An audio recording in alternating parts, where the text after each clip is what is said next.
सर्वमङ्गलस्वरूपिणे देवी दुर्गाम्बिकायै मङ्गलम्।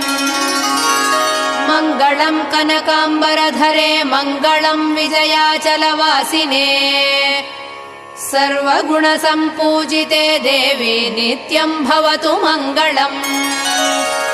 वरदाभयहस्ते भवानी निखिलेश्वरी बाला त्रिपुरसुन्दरी देवी नित्यम् भवतु मङ्गलम्। शुभमङ्गलदायिनी शिवे सौभाग्यदायिने इन्द्रकीलाद्रिनिवासिने तुभ्यम् देव्यस्तु मङ्गलम्। कृष्णातीरनिवासिने गौरी कोमलस्वरूपे कमनीयकरे देवी तुभ्यम् देव्यस्तु मङ्गलम्। कृष्णातीरनिवासिने